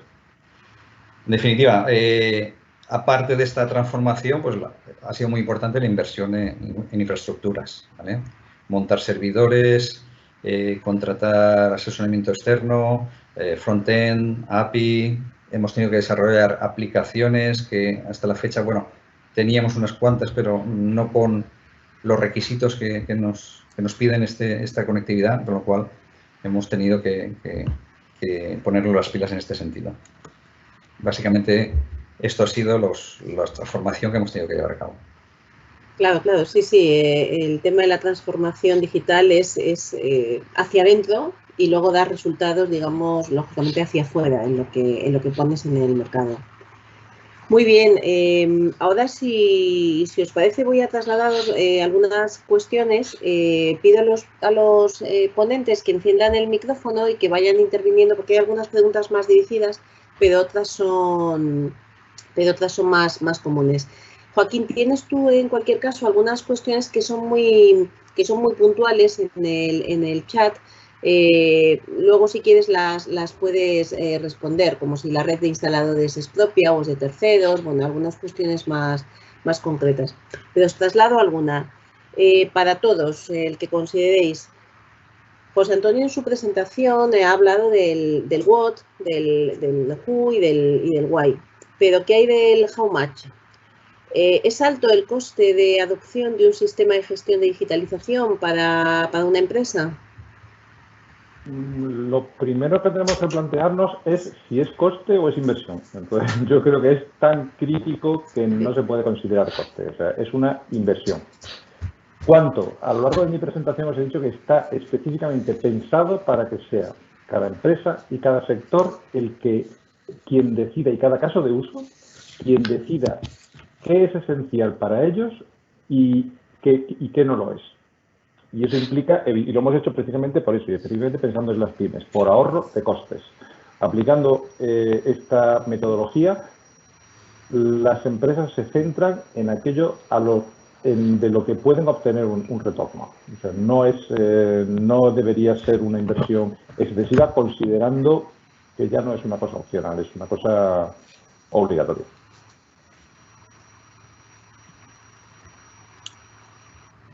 Sí, pensando en las pymes, como decías, esta cuestión yo creo que es más hacia Jordi, pensando en las pymes y especialmente en aquellas que con una situación saneada antes de esta crisis económica y que ahora, bueno, les haya podido impactar negativamente, ¿cómo puede afectar en positivo la próxima política de hubs y clusters a las pymes? Bueno, yo creo que, desde luego, la política tanto de clusters como de hubs es el centro, dentro del centro de acción son las pymes. La de clusters, al final nosotros esperamos, está por definir, ¿no? También en el próximo marco económico presupuestario plurianual, pues a España vienen 75.000 millones en ayudas, en principio, y sabemos que, bueno, pues que para la industria va a ser uno de los focos va a ser la industria, ¿no? No obstante, a día de hoy, ¿qué es lo que tenemos? 8 millones de euros dedicados a proyectos en colaboración, es decir, cadenas de valor que queremos focalizar en proyectos de digitalización. Eso es un foco. Es decir, oye, buscar en qué clúster o en qué tipo de sector está uno, buscar esos clústeres, estamos a su disposición para poder localizar, a disposición de las pymes para poder localizar esos clústeres que les puedan representar y que les puedan ayudar en ese tipo de proyectos, ¿no? Eso por un lado. Y luego, por otro lado, evidentemente, hemos reducido mucho, como comentaba antes, hemos reducido mucho el importe de Activa. Y eso va a ser fundamental. ¿Por qué? Porque Activa, al fin y al cabo, va a ser una labor muy parecida a la que se puede hacer con los hubs de innovación. Es decir, los hubs de innovación tienen cuatro pilares. Uno de ellos es la asesoría, que la asesoría puede ser o bien a través de Activa o bien a través de un determinado especialista que puedan asesorar, pero luego hay una parte de financiación que también es muy importante. ¿Por qué? Porque nos vamos a poder empezar a financiar con tramos parcialmente reembolsables. En cuanto a financiación, y si se van cumpliendo los objetivos, habrá tramos que sean en forma de subvención, y eso es muy importante. ¿Por qué? Porque yo creo que vamos a poder dinamizarlo a través de, por un lado, de dos entornos colaborativos, es decir, por una parte los clústeres en cuanto a este tipo de proyecto y por otro lado los hubs como núcleo neurálgico que permita a todos los sectores de manera transversal digitalizarse, poder detectar poder asesorar en cómo tienen que hacer esa digitalización tipo Activa o tipo programas como Activa. Y no solamente eso, sino además el hub va a proveer de la asesoría en materia de financiación. Y en ese caso nosotros también al hub le vamos a permitir el que a través del ministerio bueno, pues puedan informar sobre las ayudas que pueden venir del ministerio. O sea, que digamos que, como hablaba de grises, bueno, pues aquí también hay grises. Es decir, hay sitios en los cuales hay encuentros entre determinadas acciones y actuaciones y actores y que, bueno, pues se pueden complementar pues determinadas políticas públicas. Y yo creo que, en ese sentido, entornos colaborativos como los hubs o los clusters van a ser fundamentales. Sin duda, Jordi. Y luego, aunque estoy de acuerdo con lo que dice José Antonio, de que lo de la digitalización no es una cuestión ya de apostar o no por la digitalización, sino de cómo afrontarla, ¿qué factores creéis que pueden ralentizar la decisión de una industria para poner en marcha este proceso de digitalización? Yo, desde mi punto de vista, yo creo que es el desconocimiento. En muchos casos, el desconocimiento por parte de las empresas sobre las capacidades a nivel directivo, pues hace que se desconozcan lo que hablaba José Antonio, ¿no? Que esto no va de digitalizar. Es como la administración pública. Hay una diferencia entre digitalizar y transformar digitalmente, ¿no?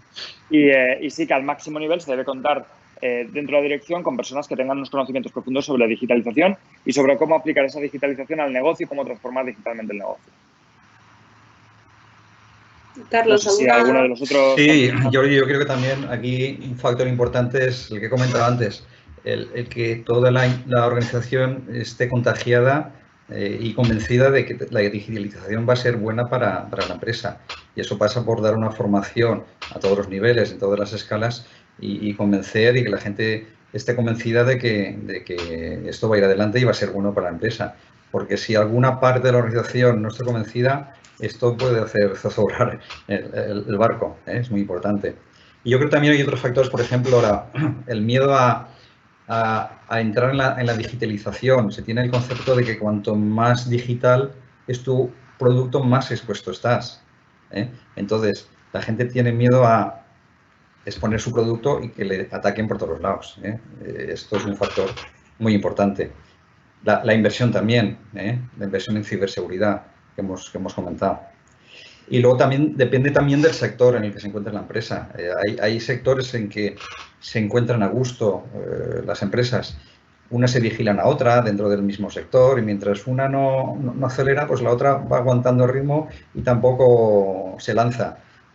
Hay otros sectores, lógicamente, que están más embebidos de tecnología y que, lógicamente, la tecnología le va a arrastrar a la digitalización. Entonces, y luego también pienso también que la clientela juega un papel muy importante en dar el salto a la digitalización.